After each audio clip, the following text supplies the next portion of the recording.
Hello friends, welcome to my YouTube channel large animal vet. आज हम बात करेंगे इंजेक्शन वेट प्लाज्मा के बारे में। जहाँ फील्ड कंडीशन में हम बड़े पशुओं में ब्लड ट्रांसफ्यूजन नहीं कर सकते, क्योंकि ब्लड ट्रांसफ्यूजन एक बहुत ही कॉम्प्लिकेटेड प्रोसेस है और फील्ड कंडीशन में लार्ज एनिमल में ब्लड ट्रांसफ्यूजन करना बहुत ही मुश्किल काम है। तो इसीलिए जब ऐसी सिचुएशन आती है कि जब हमें बड़े पशुओं में ब्लड ट्रांसफ्यूजन करने की ज़रूरत होती है, उसकी कंडीशन ऐसी होती है कि पशु मरने की कगार पर होता है, उसका हीमोग्लोबिन जो है वो लेवल हीमोग्लोबिन का बहुत कम हो जाता है, पशु में एनीमिया हो जाता है। तो ऐसा कई केसेस में होता है कि जहाँ पशु ऐसी क्रिटिकल स्टेज में पहुंच जाता है कि वहाँ उसको ब्लड ट्रांसफ्यूजन करने की ज़रूरत होती है। लेकिन ये फील्ड कंडीशन में बहुत सारे प्रॉब्लम्स की वजह से जो पॉसिबल नहीं है ब्लड ट्रांसफ्यूजन करना, तो वहाँ पर ऐसे पशुओं के लिए वेट प्लाज्मा इंजेक्शन एक लाइफ सेविंग ड्रग की तरह काम करता है, जो पशु को एक नया जीवन दान देने का काम करता है। तो आज इसी ड्रग के बारे में हम विस्तार से चर्चा करेंगे। लेकिन उससे पहले अगर आप मेरे चैनल से नए जुड़े हैं या अभी तक आपने मेरा चैनल सब्सक्राइब नहीं किया है, तो प्लीज़ मेरे चैनल को लाइक, शेयर और सब्सक्राइब करें। साथ में बेल वाला आइकन दबाकर ऑल वाला ऑप्शन भी चुनें, ताकि भविष्य में आने वाली हर वीडियो की नोटिफिकेशन आपको समय समय पर मिलती रहे।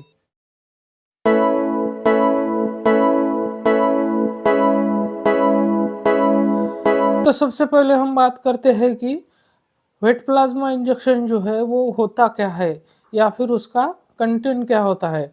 तो वेट प्लाज्मा इंजेक्शन में हाइड्रोक्सी इथिल स्टार्च होता है, जो कि एक आइसोटोनिक सोडियम क्लोराइड सॉल्यूशन में मिलाया होता है, जो कि 6% का सॉल्यूशन होता है इंट्रावेनस इन्फ्यूजन के लिए। वेट प्लाज्मा का जो सॉल्यूशन होता है वो क्लियर टू स्लाइटली ओपेलेसेंट होता है, कलरलेस टू स्लाइटली येलोविश होता है और स्टराइल होता है, नॉन पायरोजेनिक होता है और आइसोटोनिक सॉल्यूशन होता है, जो कि इंट्रावेनस इन्फ्यूजन के लिए बना होता है। वेट प्लाज्मा इंजेक्शन के अंदर हाइड्रोक्सी इथिल स्टार्च जो होता है वो 6 ग्राम होता है और सोडियम क्लोराइड जो है वो 0.9 ग्राम होता है, जिसे हम नॉर्मल सलाइन के नाम से भी जानते हैं, क्योंकि नॉर्मल सलाइन में भी 0.9% सोडियम क्लोराइड होता है। तो इसे बनाता है झायडस एनिमल हेल्थ, और जो कि 100 ml, 250 ml और 500 ml के प्रेजेंटेशन में मार्केट में आपको अवेलेबल है। इस वेट प्लाज्मा इंजेक्शन के अंदर जो हाइड्रोक्सी इथिल स्टार्च है वो एक सिंथेटिक कोलोइड है, और जिसे हम प्लाज्मा वॉल्यूम रिप्लेसर के तौर पर यूज़ करते हैं, या ऐसा कह सकते हैं कि हम उसको प्लाज्मा वॉल्यूम एक्सपांडर के तौर पर यूज़ करते हैं। हाइपोवोलेमिया इंडिकेट करता है इंट्रावास्कुलर फ्लूइड लॉस को। तो डिहाइड्रेशन जो है वो होता है whole body fluid loss, that is extra cellular और एंड इंट्रासेल्यूलर। तो डिहाइड्रेशन का मतलब है कि पूरे बॉडी से फ्लूइड लॉस हो जाता है, उसमें इंट्रासेल्यूलर भी और एक्स्ट्रा सेल्यूलर भी फ्लूइड लॉस होता है, यानी कि पूरे बॉडी से फ्लूइड लॉस होता है। जहाँ पर पशुओं में सीवियर डिहाइड्रेशन होता है, तो वहाँ पर बहुत ज़्यादा चांसेस होते हैं हाइपोवोलेमिया डेवलप होने के, और हाइपोवोलेमिया भी एक सीवियर डिहाइड्रेशन की क्रिटिकल स्टेज है, क्योंकि वहाँ पर डायरेक्ट ब्लड वॉल्यूम का लॉस होता है। और ऐसी सिचुएशन में पशु के शरीर से जो इंट्रावास्कुलर फ्लूइड लॉस हुआ है उसको रिप्लेनिश करने के लिए, उसकी कमी को पूरा करने के लिए जो वेट प्लाज्मा जैसे कोलोइडल सॉल्यूशन होते हैं उसको दिया जाता है। तो अब हम बात करते हैं इसके मैकेनिज्म ऑफ एक्शन के बारे में, यानी कि ये काम कैसे करता है इसके बारे में। वेट प्लाज्मा इंजेक्शन में जो हाइड्रोक्सी इथिल स्टार्च होता है वो एक कोलोइडल सॉल्यूशन में होता है, और जब हम इसको इंट्रावेनसली एडमिनिस्टर करते हैं तो ये प्लाज्मा वॉल्यूम को एक्सपांड करने का काम करता है। ब्लड का जो एक्चुअल प्रोटीन होता है, जिसे हम एल्ब्यूमिन के नाम से जानते हैं, तो ये उसकी एक्शन को मिमिक करता है, मतलब उसकी कॉपी करता है, उसकी नकल करता है और फ्लूइड के आउटवर्ड फ्लो को रोकता है। तो फ्लूइड के आउटवर्ड फ्लो को ये कैसे रोकता है? क्योंकि इसका जो मॉलिक्यूलर वेट होता है वो हाई होता है, ज़्यादा होता है, उसकी वजह से वो एक ऑस्मोटिक प्रेशर क्रिएट करता है और फ्लूइड के आउटवर्ड फ्लो को रोकता है। और इसी वजह से वेट प्लाज्मा जो है वो ब्लड वेसल्स के बाहर नहीं जा पाता है और जो फ्लूइड है वो 12 से 48 घंटे तक ब्लड कैपिलरीज के अंदर ही रहता है। वेट प्लाज्मा प्लाज्मा एक्सपांडर या ब्लड वॉल्यूम एक्सपांडर के तौर पर काम करता है। तो खास करके वो प्लाज्मा के लिए एक सब्स्टिट्यूट करके उसका यूज़ किया जाता है। तो उसका यूज़ कहाँ-कहाँ होता है, कौन सी कंडीशन में हमें उसका यूज़ करना है, इसके बारे में अब हम बात करेंगे।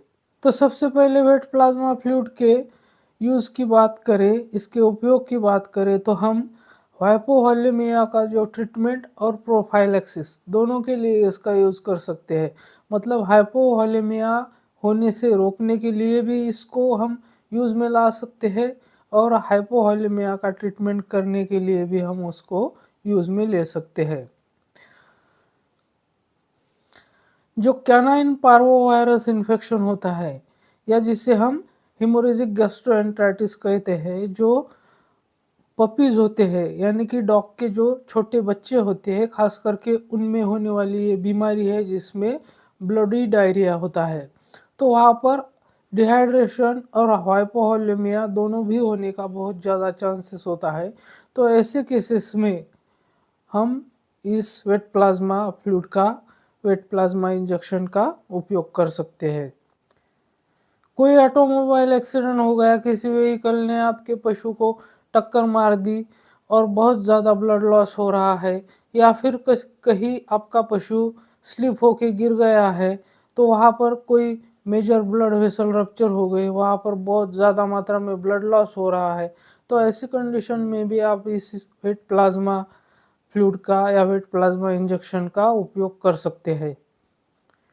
किसी मेजर सर्जरी के दौरान, जैसे कि हॉर्न कैंसर के केसेस में बहुत ज़्यादा ब्लड लॉस होता है, या कोई अदर मेजर सर्जरी हो जहाँ पर सर्जरी की वजह से बहुत ज़्यादा पशु में ब्लड लॉस हो गया है, तो वहाँ पर भी उस कंडीशन में भी आप इस फ्लूइड का, इस इंजेक्शन का उपयोग कर सकते हैं।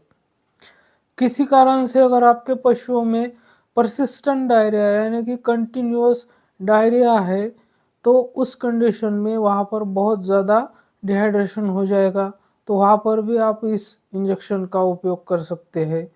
अगर आपके पशु में ब्लडी डायरिया है, आपका पशु जो गोबर कर रहा है उसमें खून आ रहा है और उसका बहुत ज़्यादा मात्रा में जो ब्लडी डायरिया की वजह से ब्लड लॉस हुआ है, तो उस कंडीशन में भी आप इसका उपयोग कर सकते हैं। किसी भी कारण से अगर आपके पशु में सीवियर डिहाइड्रेशन हो गया है, जैसे कि डिहाइड्रेशन माइल्ड, मॉडरेट और सीवियर होता है, तो जो सीवियर डिहाइड्रेशन होता है यानी कि बहुत ज़्यादा शरीर से पानी का लॉस हो जाता है, इलेक्ट्रोलाइट का लॉस हो जाता है, तो जहाँ पर सीवियर डिहाइड्रेशन है, तो वो चाहे हाई बॉडी टेम्परेचर की वजह से हो या फिर हाई इन्वायरमेंटल टेम्परेचर की वजह से हो या फिर और किसी कारण से हो, जहाँ पर आपके पशु में सीवियर डिहाइड्रेशन हो गया है, तो वहाँ पर भी आप इसका उपयोग कर सकते हैं। उसके साथ ही अगर आपके पशु में पेरिटोनाइटिस जैसी बीमारी हो गई है, तो वहाँ पर भी आप इसका उपयोग कर सकते हैं। अगर आपके पशु को बर्न हो गया हो, मतलब कहीं पर आपका पशु बंधा हुआ है, वहाँ पर आग लग गई है या फिर और किसी कारण से आपके पशु में बर्न इंजरी हो गई हो, आपके पशु को बर्न हुआ हो, तो ऐसे कंडीशन में भी आप इसका उपयोग कर सकते हैं। जो प्रोटोजोअल डिसीजेस होते हैं जैसे कि थाइलेरियासिस है, बबिशियोसिस है, तो वहाँ पर बहुत ज़्यादा मात्रा में पशु का ब्लड लॉस होता है, पशु एनीमिक हो जाता है, तो ऐसे प्रोटोजोल डिसीज़ के केसेस में एचबी जो है पशु का वो बहुत कम हो जाता है, तो वहाँ पर भी आप इसका उपयोग कर सकते हैं। वेट प्लाज़्मा प्राइमरीली जो है वो ख़ास करके ब्लड प्रोटोज़ोन डिसीज़ेज़ की वजह से, जहाँ हाइपोवोलेमिया होता है या फिर हाइपोवोलेमिक शॉक होता है या फिर डायरिया की वजह से बहुत ज़्यादा डिहाइड्रेशन होता है, तो ऐसी कंडीशंस को ट्रीट करने के लिए ख़ास करके इसका यूज़ किया जाता है, इसका इस्तेमाल किया जाता है।